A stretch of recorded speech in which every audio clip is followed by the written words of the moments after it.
Buen día, señoras. Buen día, señores. Ejamipko meme noviono. Ejamipko tata noviono. En el idioma mojeño trinitario les saludamos para darles la cordial bienvenida a un nuevo espacio que hemos bautizado hace 40 años como Sache Mojos, espacio dedicado a la cultura. Agradecido porque ustedes están aquí. Y les anticipo que hoy tendremos un repaso a lo más importante de la actividad cultural de la semana, especialmente por las fiestas patronales que se desarrollaron y todavía siguen en varias ciudades. Con entusiasmo lo que pasó en Reyes, la ciudad de los Santos Reyes, también en Guayaramerín, en San Joaquín, y no olvidamos que está próxima la fiesta patronal de San Ramón. Con ese adelanto, empezamos el Sache Mojos de hoy. Bienvenidos.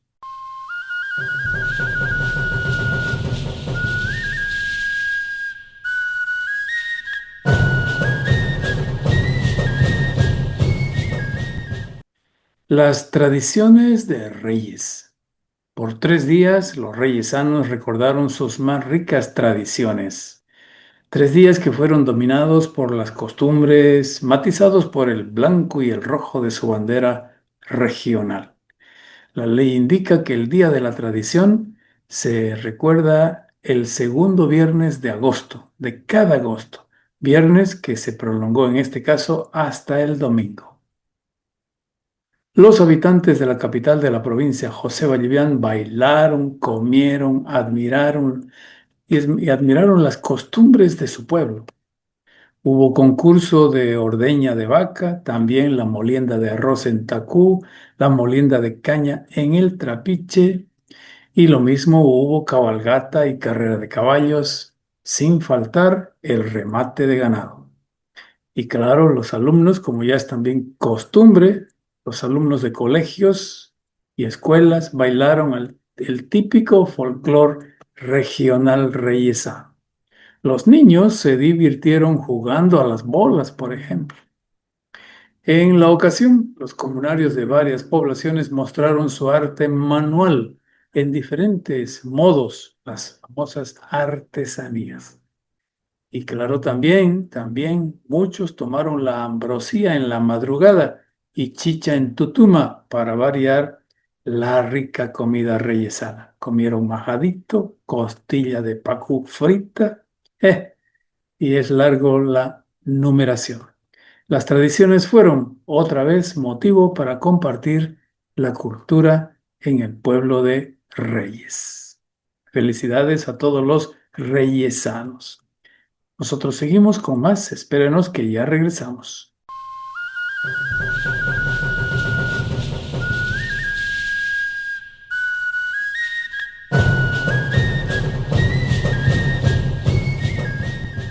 Deja tu huella, dona un libro. Una interesante campaña se desarrolló en la Universidad Autónoma del Beni en los días pasados. La Dirección de Cultura y Deportes desarrolló esta campaña entre los estudiantes, los docentes y también los funcionarios administrativos de la Casa de Estudios Superiores Beniana.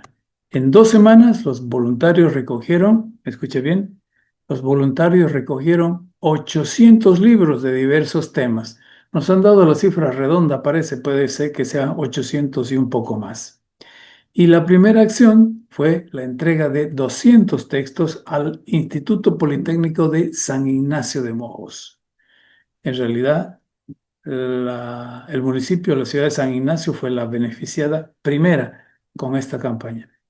200 al Politécnico de San Ignacio y 100 ejemplares fueron entregados a la Dirección de Educación de la Alcaldía de San Ignacio. Bueno, esta distribución continuará en los siguientes días, según nos dicen los responsables de la universidad a través de la Dirección de Cultura y deportes. Felicidades por esta brillante iniciativa.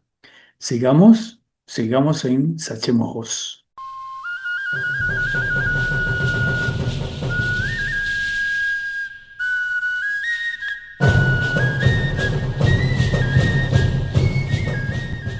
Asistencia a la FOSPA en Ecuador.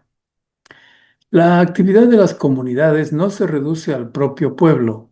Es inevitable y muchas veces tiene otro ámbito. También tienen, por ejemplo, participación en otros sitios, incluso de otros países. Las organizaciones campesinas e indígenas de Bolivia asistieron con una delegación numerosa al Foro Social Panamazónica, FOSPA. Este año el FOSPA, Foro Social Panamazónico, se efectuó en Ecuador, en la ciudad de Puyo.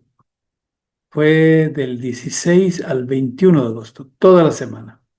En el Foro Social Panamazónico Ecuador 2026 fue parte de la delegación boliviana un grupo de 3 integrantes de la subcentral del territorio indígena multiétnico, el TIM del Beni.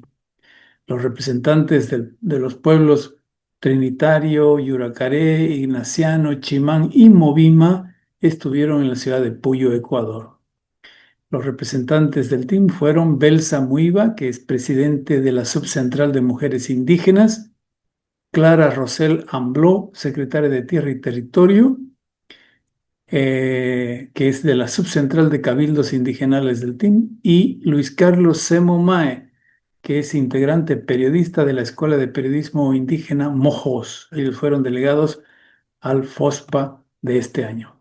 Según un reporte de esa escuela de periodismo del team, Bolivia compartió las experiencias, las propuestas y la realidad, lo que es importante, la realidad que viven los pueblos indígenas, especialmente en defensa de sus territorios. Felicidades a los delegados bolivianos a la FOSPA de este año en Ecuador.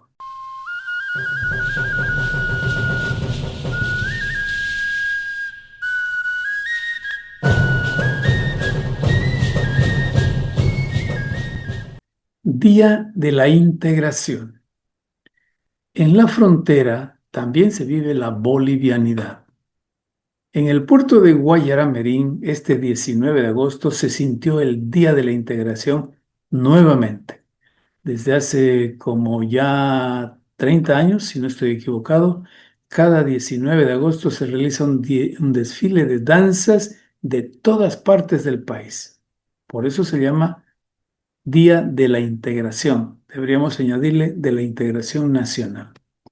La fecha del 19 de agosto corresponde a la fundación de Guayará y se dedica, sin embargo, especialmente a dar la bienvenida nuevamente a los que han llegado de otras partes a radicar o a trabajar en Guayaramerí.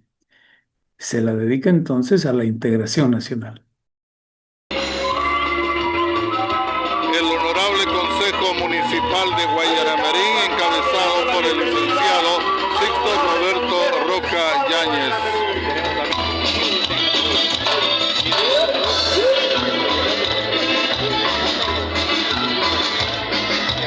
Ahí tenemos la presencia, vamos a decir, del magisterio de Guayaramerín, encabezado por nuestra máxima autoridad educativa, el director digital de Guayaramerín, también todo el personal que trabaja en la dirección digital, directores, directoras, personal de apoyo también, maestros, maestras de diferentes unidades educativas de Guayaramerín, presente en el Día de la Integración. Los macheteros, danza de los guerreros en la creación del departamento del Beni. Este es el grupo del Museo Histórico del Beni, llegados desde Trinidad, con sus atuendos propios para participar en este homenaje a Guayaramerín en el día de su creación y también para participar en la fecha de la integración, Día de la Integración, 19 de agosto. Aquí están los miembros del Museo Histórico del Beni.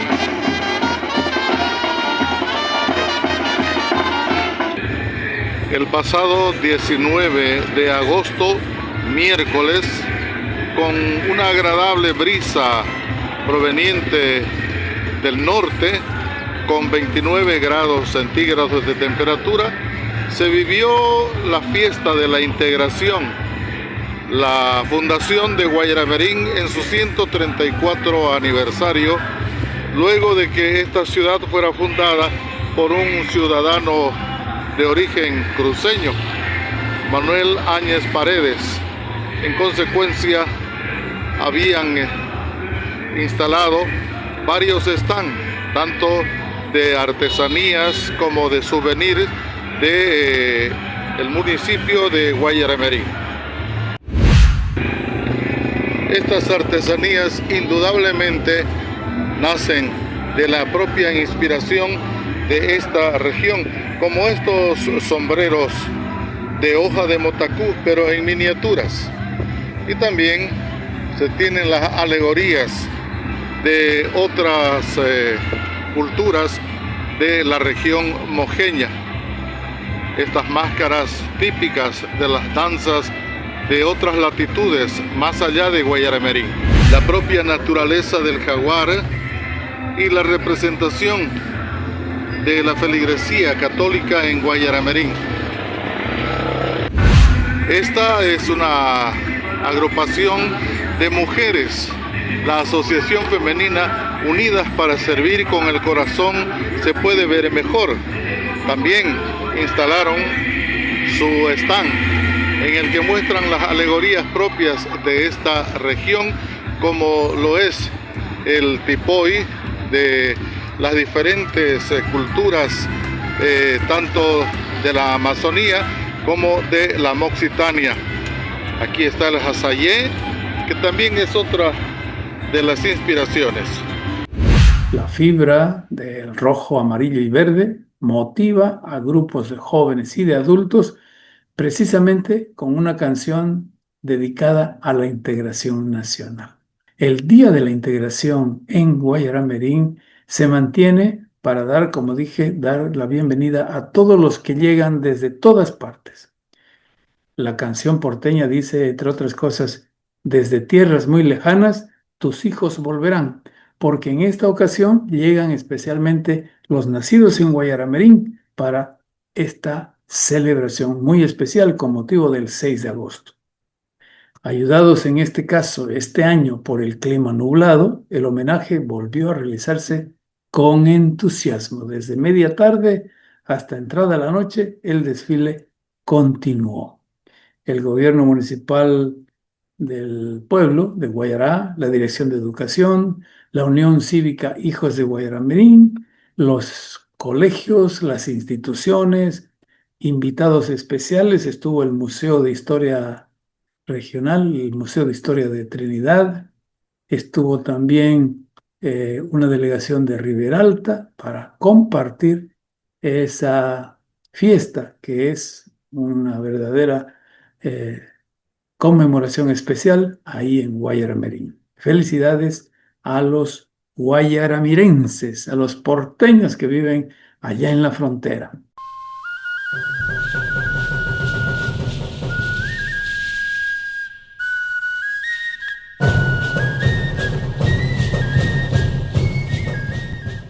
Cumpleaños de Fegabeni. Este 20 de agosto se recordó el cumpleaños de la Federación de Ganaderos.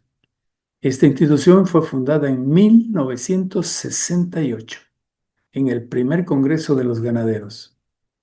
Al nacer, ese año 68, se bautizó como Sociedad Rural del Beni. Su primer presidente fue don Guillermo Tineo Leigue y el vicepresidente electo fue don Evaldo Brugner Áñez. En coincidencia con este cumpleaños, esta semana se realizó un simposio internacional denominado Masterneros. Ajá, interesante. Seguramente se ha conocido mucho sobre cómo tener masterneros.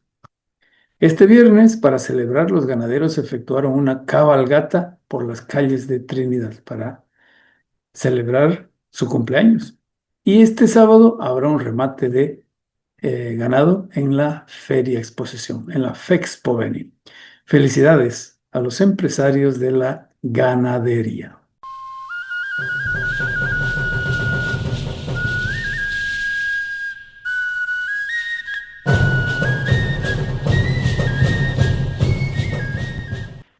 Calendario histórico regional. Este es un sector especial, dedicado especialmente a ustedes, seguidores del Sachemojos. Calendario histórico regional, año 1868, 24 de agosto. Fallece el sacerdote franciscano Antonio Gili en Tumupasa, antigua misión de la zona de Apolobamba. Fue uno de los misioneros que condujo la evangelización de los pueblos Tacana, Leco, Pacahuara y Cabineño. Enfermó de leishmaniasis y perdió la nariz. Gili tradujo el catecismo católico al idioma tacana. Había llegado a la zona en 1837. Con él también llegaron Antonio Giacheri, Benito Lauteri, Pablo Hernández, José Comas y Nicolás Armentia. Calendario histórico regional. Año 1987, 24 de agosto. El Congreso Cívico Extraordinario del Beni rechaza la propuesta de Santa Cruz para reponer la ley de la regalía petrolera emergente del Pacto de Caballeros de 1938. Santa Cruz planteó que el Beni sea propietario de las tierras aledañas a la carretera Trinidad-Santa Cruz, como compensación a los recursos que debió recibir y no lo hizo por la regalía petrolera. Los dirigentes cívicos venianos descalificaron la propuesta cruceña en un masivo mitin en la plaza principal de Trinidad. La carta cruceña es quemada por los dirigentes Arturo Merlin y Héctor Vaca Lazo. El Congreso Cívico veniano reiteró su demanda del 3 del 11% de la regalía petrolera de Santa Cruz. Calendario histórico regional, año 2021, 24 de agosto. Se instituye el itonama como idioma oficial del municipio de Magdalena y se declara Día del Itonama al 13 de julio por ley municipal. La determinación fue planteada en un proyecto presentado por el Instituto de Lengua y Cultura Itonama. La ley fue sancionada en el Consejo Municipal, cuyo presidente es Ricardo Suárez López.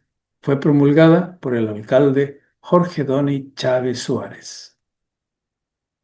Calendario histórico regional, año 1859, 26 de agosto. Nace en Huacaraje Carmelo López Cuéllar.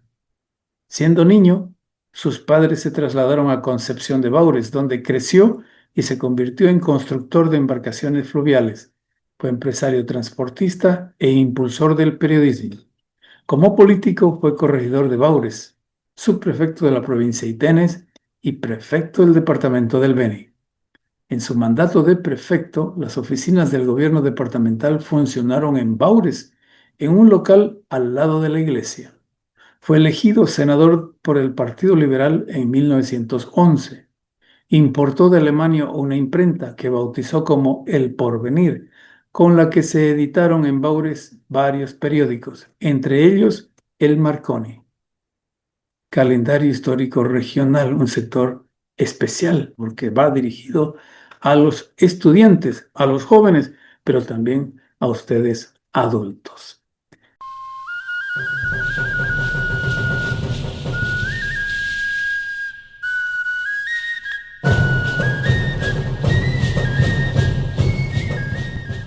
Encuentro de macheteros. Este agosto se realizará un nuevo encuentro departamental de los macheteros del Beni. Será en San Joaquín del 27 al 31 de agosto. Será el 10º encuentro departamental en el que se reúnen los grupos de macheteros de varias ciudades. El Congreso de los Macheteros es organizado por el grupo Chiriperono de Trinidad. El cacique de los Chiriperono, Gumercindo Molina, nos dijo que están invitados todos los grupos de macheteros del departamento. La danza macheteros es un emblema del mundo indígena del Beni. Sus características son, ya muchos conocemos, el ritmo marcial, el traje de la camiseta y el plumaje sobre la cabeza. Encuentro departamental de macheteros en San Joaquín este año.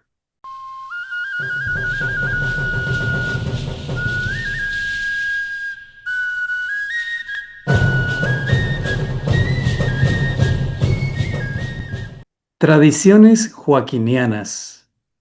Durante la colonización española en América, los jesuitas fundaron muchas de las actuales ciudades del norte de Bolivia.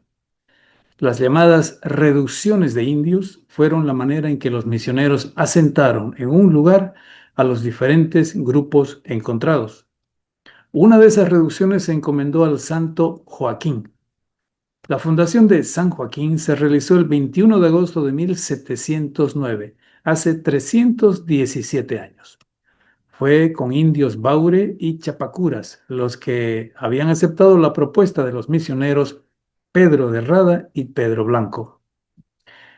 Ese primer emplazamiento estuvo en la orilla izquierda del río San Joaquín, afluente del río San Martín en la actual provincia Itenes. Durante casi un siglo, la misión de San Joaquín sufrió inundaciones frecuentes, constantes amenazas de los portugueses que estaban detrás del río Guaporeo o Itenes y también el acoso de los murciélagos. Por eso la misión fue trasladada en 1796 a orillas de otro río, el río Machupo, a unos 200 kilómetros al oeste. Hoy, San Joaquín de Agua Dulce, como se llama, es capital de la provincia Mamoré. Ha crecido y mantiene sus tradiciones. Este viernes pasado, 21 de agosto, los joaquinianos celebraron su aniversario. Bueno, con estos antecedentes me sirvo para anunciar que aquí en Sachemojos quisimos conocer de las tradiciones de los joaquinianos y acudimos a un conocido, el profesor Fructuoso Calaje Rojas. Él es coordinador del Instituto de Lengua y Cultura Joaquiniano. El Instituto de Lengua y Cultura Joaquiniano lleva el nombre del dirigente de ese pueblo, Mauro Popuisiri Moti. Quiero dar la bienvenida a Fructuoso. Gracias por aceptar esta entrevista, Fructuoso.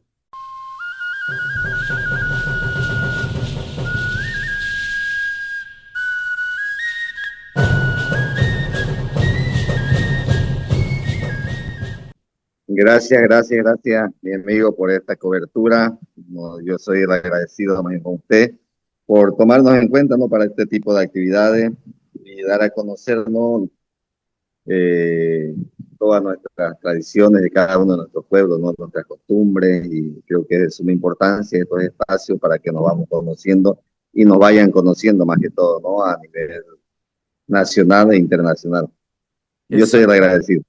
Exactamente, no, gracias a usted y mucho más cuando acabamos de pasar recién hace unas horas la gran fiesta por el aniversario del 21 de agosto. Y San Joaquín ha festejado con eso, con costumbres, con tradiciones, y sobre eso queremos hablar precisamente. Entre las tradiciones joaquinianas hay muchas actividades, unas ligadas a la navegación fluvial, a la ganadería, a la pesca, a la agricultura. Y de este último tema quisiera centrar nuestra conversación, Fructuoso. Una de las costumbres más populares es el pelado del arroz en tacú. Pero, ¿de dónde viene el arroz? Es unos elementos esenciales en la cocina. Cuéntenos, por ejemplo, cómo se hacía antes el sembrado y la cosecha del arroz en el Chaco, en la comunidad. ¿Cómo era? Bien, no, desde la experiencia voy a hablar, como ya le hemos hablado en otra ocasión. Nosotros, mi persona viene, ¿no?, del Chaco, una persona que vivió en el Chaco toda mi niñez, mi juventud. Y bueno, como hemos hablado ya, se preparaba el terreno, ¿no?, desde julio se preparaba el terreno, se empezaba a rozar, luego en septiembre se lo quemaba y esperábamos las primeras lluvias de octubre, ¿no?, para hacer el sembrado del arroz. Y antes era punzón, pues, ¿no? Un palo con su punta, iba uno una vara allá y otra acá, no dos varitas que iban mudando, y era lojo, como decir, ¿no? Del punzón al ojo. ¿Y cuál era la característica de mi papá en este caso? ¿No? Que nunca le gustó sembrar el arroz muy tupido. Mientras decía él que mientras más separado esté la planta, entonces se desarrolla mejor y da espiga más grande, ¿no? Entonces, no como ¿Cómo yo a qué ahora veo que distancia muchas, como a qué distancia una planta de la otra? yo creo que de más o menos unos 80 centímetros, casi un metro mi padre sembraba, ese era su sembrado del arroz. Nunca sembró muy tupido porque decía que luego macollea y donde el macollo no da buenas espigas, dan espigas chiquititas y no porque la planta no se desarrolla. Eso es lo que él siempre decía, ¿no? Entonces, eso partiendo de la siembra, ¿no? Y bueno, todos sabemos de la siembra que hay. Hemos hablado del arroz 90 días, que son 3 meses, hay una clase de arroz 90 días, y los otros pues que tardan más, ¿no? Como el, el, el palo morado, que era típico en nuestro Chaco, el arroz palo morado, el arroz coloradito, el arroz colecochi, el cruceño, que eran los que más conocíamos, ¿no? Entonces, eso en su debido tiempo, en cambio el 90 días pues eran 3 meses, ¿no? E incluso daba para hacer 2 siembras en 90 días, ¿no? Sembrar, cosechar, mejor dicho, e inmediatamente carpir el rastrojado y volver a sembrar para hacer otra cosecha en el año, ¿no? Eso dependiendo ya de cada chacarero en este caso, ¿no? Usted ha mencionado, Fructuoso, tres o cuatro tipos de arroz. El arroz palo morado, ¿cómo era eso y para qué servía exactamente? Era un arroz, por decir, era un arroz grande, ¿no? El grano era grande y palo morado porque todo el palito de espía era morado, por eso decían arroz palo morado. Entonces era, donde se agarra el maíz, todo eso era morado, ¿no? Y era en realidad uno de los arroces que más se sembraba en todo Chaco. Casi toda la gente cultivaba ese porque daba espiga grande, los maitos eran grandes, no era tan duro para moler en el tacú, tenía muchas ventajas, ¿no? El palo morado, ¿no? Entonces, ese era el de mayor siembra, ¿no? Entonces, el coloradito, como hemos hablado, el coloradito era bien chiquitito, casi redondo, un arroz colorado, ese mayormente lo sembraba más para el consumo de la casa, ¿no? Porque era un arroz bastante blandito para moler, ¿no? Entonces, esa era la característica. Entonces sembraba ese mayormente para el consumo de la casa, ¿no? Netamente para el consumo.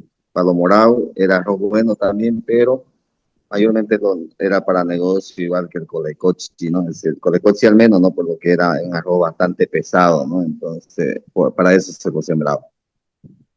En alguna conversación anterior he escuchado yo que el colaecochi se utilizaba especialmente para hacer la venta al vecino que tenía ganado para comprar alguna vaca. Sí, así es, correcto. Si cada cosecha mi padre acostumbraba a apartar 150 arrobas de arroz, 50 para la vaca, la cosecha, una vaca grande, y luego 50 para un par de novillos, ¿no? Casi cada año se compraba para los bueyes. Entonces, esa era la compra que se hacía casi cada año, ¿no? Se trabajaba así porque teníamos cerca nomás la estancia, el rancho de Don Dido Guzmán, y ahí es donde nos proveíamos, ¿no? De la carne, del queso, de la leche, todo a base del cambalache, ¿no? Y ya no se conocía la plata.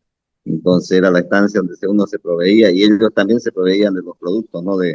Como el plátano, la yuca, arroz, maíz y demás cosas, ¿no? Que se producen en el Chaco. Bueno, una cosa es sembrar y otra cosa es cosechar. Y una vez que se cosecha el arroz, hay diferentes fines, uno para consumo, otro para semilla, otro para venta. ¿Cómo se guarda el arroz o cómo se acostumbraba antes guardar la semilla? Sí, en aquella charla el otro día habían 3 formas, ¿no? Prácticamente 3 formas. Uno, el arroz que era seleccionado para semilla, mi papá lo hacía en maitos grandes y era colgado en la cumbrera, varios maitos grandes. Entonces era destinado netamente para la semilla de la próxima siembra, ¿no? Eso era arriba. Y abajo, en una chapapa, siempre se hacía la piña, que hicieron una forma cuadrada donde se iba poniendo en toda la el cuadro, los maitos, y al medio también, y eso iba creciendo, quedaba empiñado con la piña, decía. Y el otro era lo que hablamos el otro día del zurrón, ¿no? Lo que decía que cuando carneaban la vaca, entonces el mismo cuero lo secaba mi papá y de ahí armaba el zurrón, ¿no? Para lo que era el cuidado del arroz, ¿no? Para que el arroz quede bien y dure durante todo un año, ¿no? Entonces, cuando se terminaba el de la piña, entonces ya ahí operaba el zurrón, ¿no? Era con una varita, se desinbaba un poco y empezar a jalar a una vasija, a una tutuma o a un mate y de ahí al tacú. Y el arroz estaba seco, ¿no? El surón totalmente seco, un arroz lindo que duraba tiempo y no se fregaba. Entonces esa era la forma también de cómo conservarnos los productos y para que también fuera de peligro, ¿no? De los animalitos que a veces contagian enfermedades, al menos los bolivianos tenemos la experiencia de la fiebre hemorrágica, ¿no? Entonces por muchas cosas se trataba de cuidar los productos, ¿no?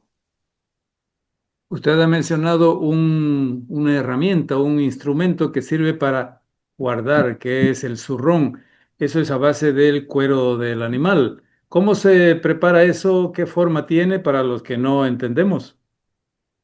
Sí, correctamente, ¿no? Eso prácticamente tenía la forma de una empanada grande, ¿no? Se recortaba toda la orilla, que casi todo, exactamente la forma de una empanada, ¿no? Y en donde queda la parte más picuda, que era la parte de la paleta de la vaca, entonces ahí se dejaba la boca, ¿no? Y por ahí era que se rellenaba el surón, ¿no? Se le metía el arroz, ¿no? Entonces por ahí también se iba sacando, ¿no? Pero esa era la forma más segura de conservar lo que era el arroz, ¿no? En los chacos, la mayoría, ¿no? Casi todos los chacareros manejaban sus surrones, ¿no? Porque es la forma más segura de conservar lo que era el arroz y un arroz limpio, un arroz bien, ¿no? Que no se fregaba. ¿Usted recuerda si el zurrón, el cuero, debe ser sometido a algún tratamiento para que sea limpio y pueda guardar bien el arroz? Sí, obviamente tiene que estar bien, bien seco, bien seco. O sea, lo estaqueaban y el cuero tenía que estar bien sequito, bien seco, nada de zarazón, porque luego obviamente cría más dolor, ¿no? Pero ese tenía que estar totalmente seco el cuero y ya recién para armar el zurrón y con los mismos tientos se iba cociendo tranqueadito toda la orilla, ¿no? Entonces, mismo material. Entonces, ese tenía que estar bien seco el cuero para poder elaborarnos lo que era el zurrón. En el proceso de siembra, de cosecha del arroz, hay también el término soca. Aquel se llama la soca en el proceso del arroz. Bueno, mi papá le llamaba soca al retoño del macollo donde uno cosecha, ¿no? Cuando está el arroz paradito, cuando no llegaban sures antes de que se coseche, pues el arroz quedaba paradito, ¿no? El macollo. Entonces uno agarraba el macollo, empezaba a coger todas las espigas, inmediatamente se lo pisaba. ¿Para qué se lo pisaba? Para que doble el tronco de la planta y entonces de ahí salían ya los nuevos hijos, las nuevas plantas, ¿no? Entonces era la soca. Y cuando es terreno bueno, pues da una segunda cosecha, ¿no? Por lo menos el 50 o más del 50% de lo que se ha cosechado en la primera cosecha. A eso le llamaban la soca. ¿Con alguna cualidad que el arroz viene a ser más pequeño en esa segunda cosecha? Sí, la espiga ya no es la misma grande, pero sí da buena cosecha. Tampoco es tan chiquitito, ¿no? Pero es una manera mediana, podríamos decir. En Y una menor manera de cantidad, pero sí. sacarle el jugo a la planta. Sí, correcto, sí, correcto. Bueno, y para esto de la siembra y la cosecha, seguramente a veces no abastece la mano de obra de la propia familia, porque está el papá, están los hijos, de repente por ahí por algún nieto, pero se acude a otra forma, por ejemplo, la participación del resto de la comunidad, porque generalmente son comunidades donde hay 3, 4, 5, 10 familias, ¿no? ¿Cómo funciona el trabajo comunitario? Bien, como experiencia, como ya le comenté el otro día, la comunidad donde nosotros estábamos afiliados, pese a que no estábamos en la comunidad, en el terreno de la comunidad, se llama Asencia, esa era la comunidad, Asencia. Entonces, en tiempo de cosecha se hacía la rotación, ¿no? Por familia. Quien estaba primero, ahí venía toda la comunidad, ¿no? Todos los comunarios y el propietario, como era para eso casualmente el tema de la vaca que se compraba, ¿no? Para la cosecha, para dar alimento a la gente. Entonces, venían todos los comunarios y por más que hubiera sido 2 o 3 hectáreas, pues eso no aguantaba, ¿no? No aguantaba y rápido se hacía la cosecha, se empiñaba y luego ya pasábamos a otro, a otro comunario, y decía hasta que se terminaba. Lo mismo pasaba también, no solamente en la cosecha, durante todo el proceso de la agricultura, como desde la rosada, la tumbada, la basureada, la sembrada, se manejaba este tipo de actividad, cosa que no se sentía pesado y así todos, al final de cuentas, todos los chacareros tenían su producto, ¿no? De eso se trataba. En otras culturas se llama Aini, ¿no? La cooperación mutua. Bueno, volvamos al tacú. Ya hicimos todo lo anterior de la siembra, la cosecha, ya tenemos el arroz, ahora hay que pelarlo. Esto del tacú es muy atractivo, primero porque es una herramienta, un instrumento que se usa en muchas culturas, el tacú con el manetacú. En algunas ocasiones se ve una persona, en otras ocasiones dos. ¿De qué depende que haya uno o dos moledores? Depende, cuando son dos, pues más rápido se hace, ¿no? Más rápido se termina de moler. Inclusive hasta 3 personas pueden moler en un tacú, ¿no? Pero eso ya es más concentración, ¿no? Pero se puede. Hay ocasiones donde se mueren entre 3 personas, ¿no? A 3 manijas. Pero esa es la primera parte, ¿no? Hasta cuando decimos el deschalado, porque cuando viene la segunda parte, que es el despilado del arroz, ya eso mayormente es una persona, porque ya el arroz tiende a salirse del tacú, ¿no? Como ya está casi pelado, ya no es lo mismo. Entonces, cuando está con charla, el arroz resiste el golpe y un poco se mueve, ¿no? Pero cuando ya es despilado, mayormente ya es uno que despila lo que es el arroz, ¿no? En la casa, particularmente, mi papá siempre acostumbró los tacú de una arroba y media, ¿no? Entonces, tacúes grandes, porque había obviamente en lo mismo Chaco, solía ver lo que era la madera del paquillón, ¿no? Unos paquillos grandes. Entonces, mire, como todo se aprovechaba, ¿no? Del paquillón, mi papá hacía los tacú, hacía las gavetas, inclusive nunca mi mamá vi que compren bañadores para lavar los platos, no todo lo hacía mi padre del mismo, la misma madera que se tumbaba en el chaco, ¿no? Entonces para lavar platos tenía su batea para hacer su horneado, todo salía de ahí, todo estaba ahí. Éramos, no sé si voy a mencionar, nos hicieron creer que éramos pobres, y en realidad siempre fuimos ricos porque teníamos todo lo teníamos ahí. Un sentido de tener la naturaleza a la mano, ¿no? Sí, correcto. Ya. En alguna ocasión también usted me ha mencionado que para moler el arroz en un momento dado se puede echar chala de nuevo a lo que ya está molido. ¿Para qué? Sí, eso es el repilado, ¿no? Cuando ya le cuento de que como se deschala y se va venteando el arroz, ¿no? Aquí cumplía la función, la tutuma grande o el mate, ¿no? Que es una forma de tutuma, pero un poco más blando, ¿no? Más frágil es el mate. Entonces, entonces se ocupaban esos dos materiales, esas dos herramientas, lo que era el mate para el venteado del arroz, ¿no? Se mueve y se ventea. Y aquí hay algo que me olvidé comentar. A ver, Hay aquí una parte como una parte espiritual, si vale el término. Y cuando no había viento, la escuchaba a mi mamá y le decía a mis hermanas, llamen el viento, hay que llamar al viento. Pero no había viento para ventear el arroz, ¿no? Entonces mencionaba ella, Julián, Julián, Julián, Julián, Julián, Julián. Y al rato llegaba el viento, ¿no? Esa era la forma para poder ventear el arroz. Entonces manejaba por decir esa palabra, Julián, Julián, Julián, Julián, y llamaba al viento, y hay que llamarlo al viento para ventear el arroz. Entonces, eso también me había olvidado de comentarlo como una parte de la espiritualidad, la cosmovisión del pueblo, de la comunidad, ¿no?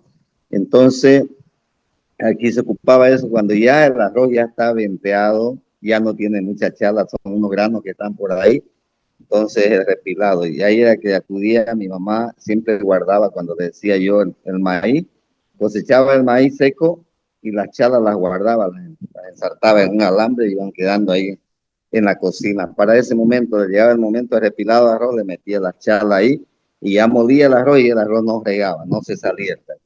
Esa era la función que cumplía la chala del maíz en el repilado del arroz. interesantísimo esto de las costumbres. Y si eso es sobre el arroz, ¿Es lo mismo o muy parecido para el caso de la siembra y cosecha de maíz? Eh, yo pienso que sí. Eh, Mi papá siempre ha manejado eso, ¿no? Aunque voy a decir que a lo mejor muchas veces si nosotros recordamos es porque mirábamos las cosas. Nuestros padres siempre fueron reservados en esas partes, no tan así. Más bien nosotros hemos aprendido de nuestros padres porque mirábamos, porque estábamos ahí. Bueno, al menos yo, ¿no? En lo personal, siempre andé detrás de mi padre, siempre andé. Mi padre fue pescador, 4 de la mañana y él estaba levantado antes de que se levante, ir a pescar para que me lleve, ¿no?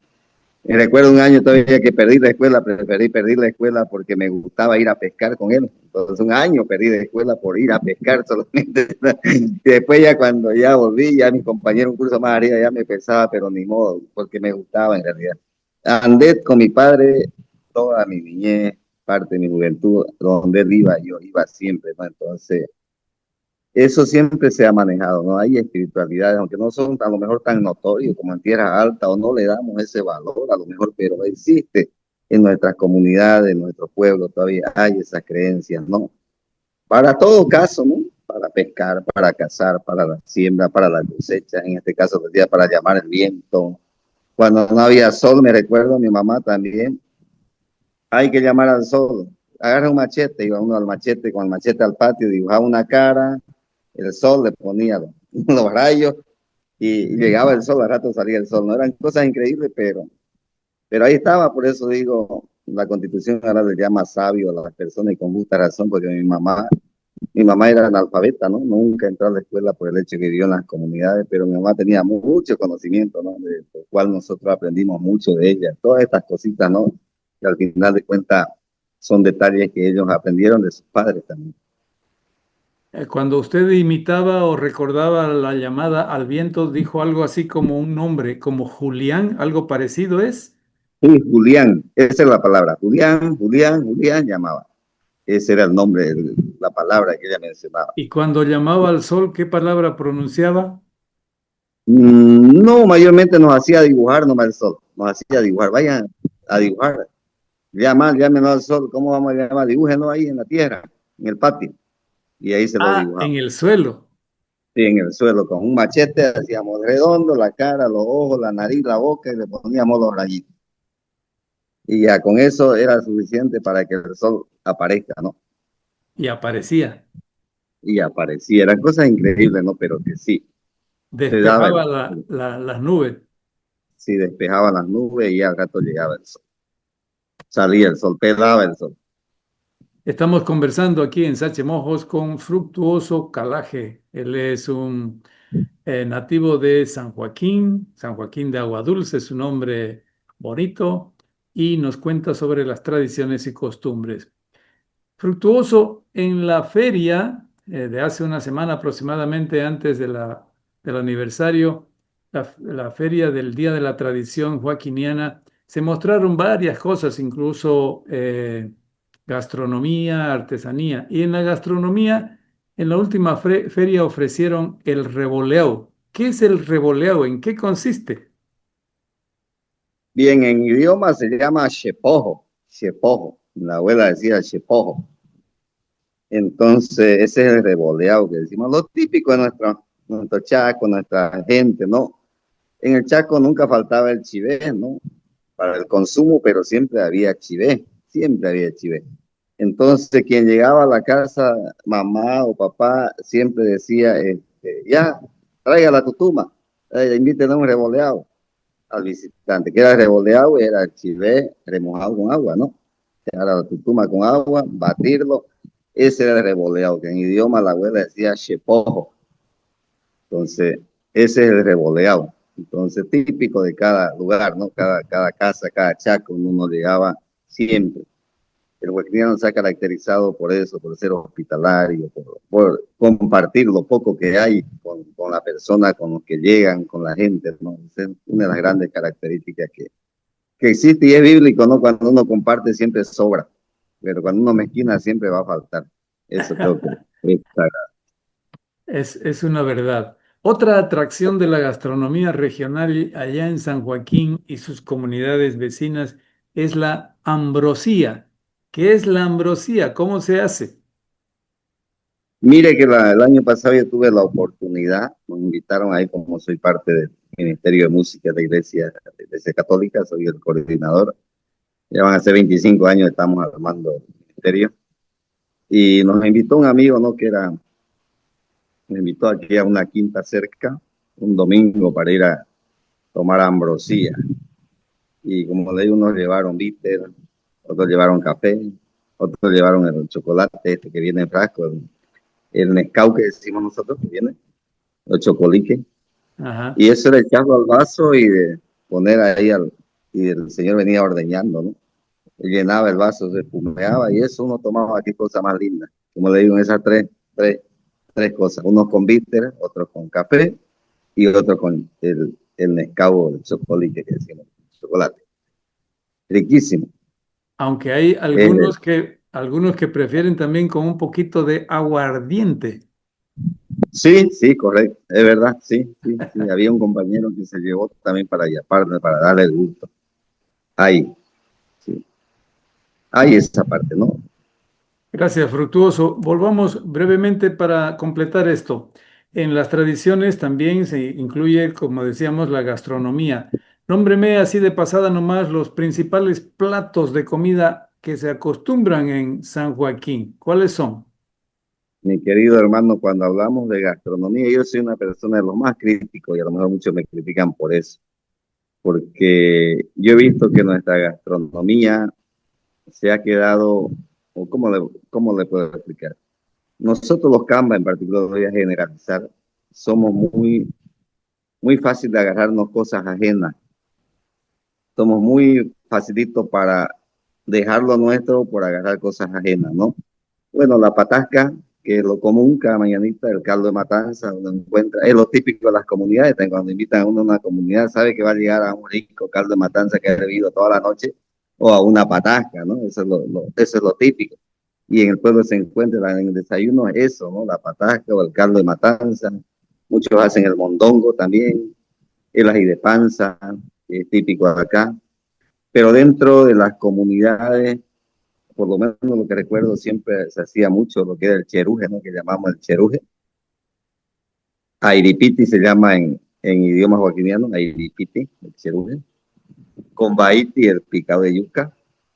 Chapurumuiti, el pututu que decimos de choclo, la comida que hacíamos. Entonces, eso se acostumbraba mucho, por decir, mi mamá era fanática de los entreverados, ¿no? El entreverado de plátano, arroz con plátano, entreverado con yuca, entreverado con frijol, ¿no? Eran los típicos, mayormente la comida del Chaco, ¿no? Entonces, porque en los Chacos muy poco o se acostumbraba, pero a una sopa y un segundo, ¿no? Muy poco, o era locro o un majao trancapecho que decía medio. Un solo Entonces, plato. con su cebolla en hoja, mi mamá siempre cultivó las verduras ahí nomás, entonces eso había, como le dije ahora, éramos ricos, pero no sabíamos que eran ricos, que éramos ricos, teníamos todo ahí en la comunidad, no había necesidad de salir al pueblo. Fructuoso, muchas gracias por su tiempo, muchas gracias por su conocimiento, su sabiduría y por recordar esto que queda ahí en la memoria, como usted dice, con crítica, pero diciéndolo. Si usted quiere decir algo en este programa, tiene tiene oportunidad ahora de decirlo aquí en Sache Mojos. Muy agradecido por este espacio, más bien nosotros creo que somos los que muchas veces paramos muy ocupados en otras cosas, pero sabemos que esto va a quedar aquí, esto de aquí no se va a perder nunca, estos espacios que nos están dando. Y es importante, ¿no? Poder comentar la vida, nuestra vida, que hemos llevado en el campo, en el pueblo. Pero esa ha sido nuestra vida, nosotros. Yo siempre lo digo con orgullo, ¿no? Porque no me avergüenza haberme criado en un Chaco, nunca, jamás. Como le digo, mi mamá era analfabeta, pero una persona pero muy sabia. Mi papá, que todavía lo tengo en vida, es el único ahorita en San Joaquín que elabora el sombrero tejido en Motacú, en Chonta, en Sumuqué, en Bacao, en Azaí, en todas las palmeras que hay. Él es el único ahorita que trabaja ese tipo de artesanía. Mi papá, de los 10 hijos que le dije que el otro día, la familia compuesta por 10 hijos que estamos vivos y 4 hermanas que fallecieron, chicas todavía éramos 14. De los 10 que quedamos, pues 3 aprendimos a tejer sombreros, 3, 2 hombres y una mujer. Pero ¿dónde quería llegar? Ahora tocaba el tema de que nuestros padres siempre fueron un poquito egoístas en esa parte, porque yo recuerdo que mi papá nunca nos dijo, hijo, venga, va a aprender esto, va a vivir mañana, ¿no? Y ya cuando nos miraba bregando a hacer un soplador todo picudo, no podíamos cerrarlo, terminarlo, decían, así se hace, así se hace. Y luego el sombrero, y así ya cuando él vio que ya servíamos, me acuerdo que en vez de tejer un sombrero, él amarraba 4 sombreros, nos iba pasando, y en una noche al otro día amanecíamos con 4 sombreros tejidos, ¿no? Él iba dirigiendo, nos pasaba, tejíamos, él corregía y pasaba así.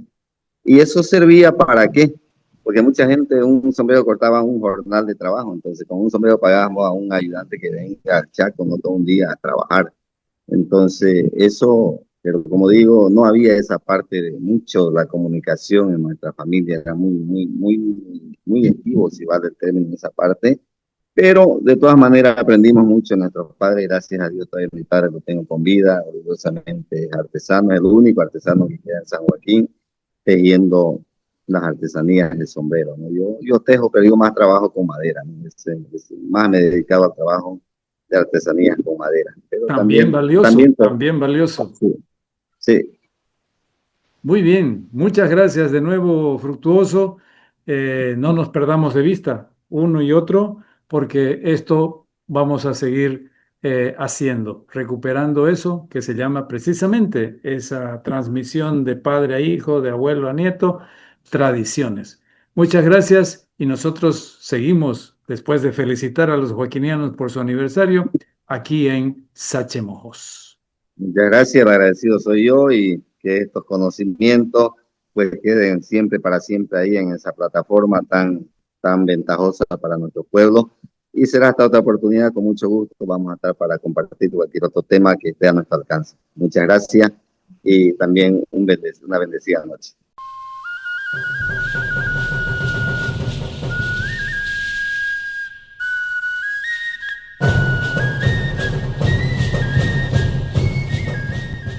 Al cerrar, o antes de cerrar, quiero agradecer a los varios mensajes que nos llegan frecuentemente a través de las redes y a través del teléfono también. Por ejemplo, agradezco al amigo Víctor Gonzalo Rey que nos escribió la semana pasada. Eh, Junto con saludar a Gonzalo, quiero hacerlo a toda la familia Rey Taquesaco, que son amigos de mi familia. También saludo a don Ángel Apaza, Antonio Díez, Osvaldo Suárez, Liborio Salazar, Edwin Llarena y Claudia Lorena Roca, que nos escribieron en los días pasados. Gracias a todos y a los demás, que me falta espacio para mencionarlos, ya los iremos citando en los próximos programas. Gracias a todos por seguir Sachemojos. Y se acabó el material cultural, tendremos más la próxima semana. Rusurupaya, meme noviono. Gracias, señoras. Rusurupaya, tata noviono. Gracias, señores. Vimo Karine Tepona semana. Nos encontramos dentro de 7 días.